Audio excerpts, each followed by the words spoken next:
Thank you. Thanks for all. I want to talk to you about the war that's going on in this country that no one is talking about. And that is the war against redheaded comedians. They got Louis C.K. and they got Kathy Griffin. They got Kathy Griffin because she held up the fake decapitated head of Donald Trump. And people got angry. And you know what? I understand being angry about that. Because it's another example of cultural appropriation. That's a Middle Eastern thing.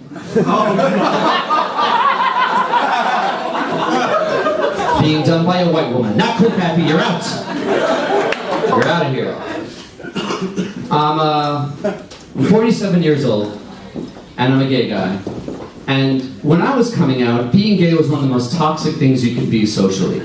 So I have a lot of mixed up feelings still about being gay. Nowadays we encourage people to be comfortable with their sexuality. We've even got gay pride parades.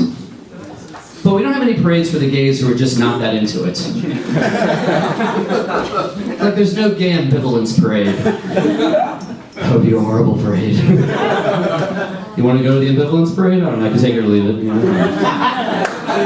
What would that even look like? We're here, we're queer. And let's get lunch. I'm sorry. Brunch. We would get brunch. We're a brunch crew.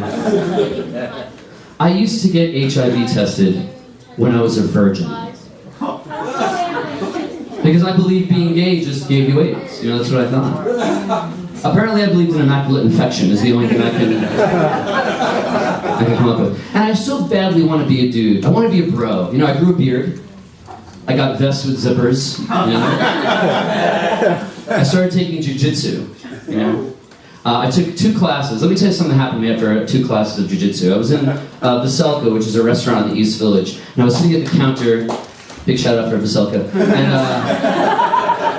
I was sitting at the counter eating my dinner, and a middle-aged couple, a my-age couple, they came in with their 8-year-old daughter, and the 8-year-old daughter had an iPad. She was playing music really loudly on it, and I leaned over and I said, "Would you mind turning that down or off?" And she said, "Sure, no problem." A couple of minutes later, I feel a tap on my left shoulder. It's the dad. He's up out of his seat and in my face, and he's really angry. He says, "I don't like what you did back there."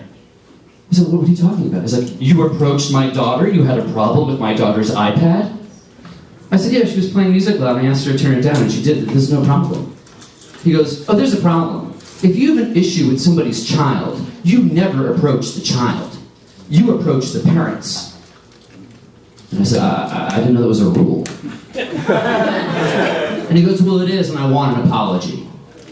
And I said, "That's not going to happen." And he said, "Excuse me?" I said, "Your daughter was playing music loudly in a restaurant. I asked her to turn it down. I don't know why this is a problem." He said, "Well, I'm very upset, and my wife is very upset, and my daughter is very upset." And I said, "You know what would upset your daughter even more? If I laid her father out on the floor of this restaurant in front of her mother." That would probably scar her for life, wouldn't it? And he just stood there seething with anger. And then he spun around and went back to his seat. And that was after 2 jiu-jitsu classes. So I'm feeling pretty good. I'm feeling good. And I found my demographic to be tough with. Middle-aged men. With their 8-year-old daughters. Because you're not calling any bluffs when you're with an 8-year-old daughter, you know? I spent a long time working in advertising. And with what little of my soul I have left, let me tell you something. It's not the TV commercials or the billboards that change your minds more than what you name things. Naming things can change how you feel and think about so many things. For instance, if you're uncomfortable with global warming, you just rename it to climate change. Don't like the fact that you have herpes? You rename it a cold sore. Don't like the idea of a child molester? You rename it an Alabama state judge. In the naming process to get more comfortable with things. Which is why I'm so impressed with what Dust has been able to pull off. When it came out with Dust Bunnies. No other type of filth has been able to normalize like this. We don't have toilet-stained kittens, or dishes piled to the top of the sink gerbils, but somehow Dust Bunnies gets a pass. I don't get it. It's not cute. Get a Swiffer. I spent a long time living in New York City. And I can tell you, living in New York, I've experienced all 5 stages of grief. And if you're not familiar with the stages, let me tell you what they are. They are denial, anger, bargaining, depression, and then acceptance. Or as I like to call the stages, Manhattan, Bronx, Brooklyn, Queens, and Staten Island. Manhattan's denial, completely. You come to this island thinking you're going to get something like a bedroom with a door. You're in denial.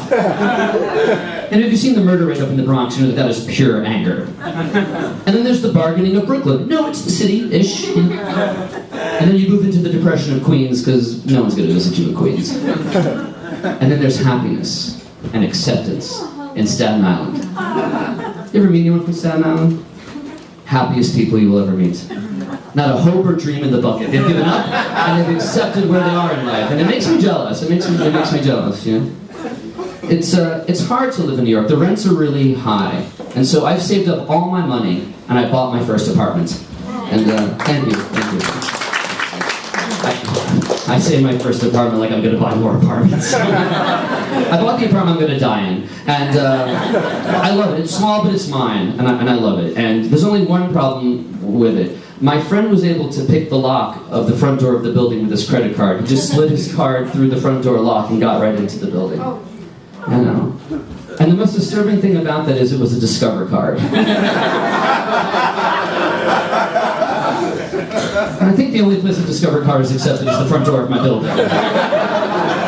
And the walls in my bedroom are a little thin, and I'm pretty sure my neighbors can hear me not having sex. This is the longest I've been off my phone in a long time. I'm Jeff Greenspan. Thank you very much.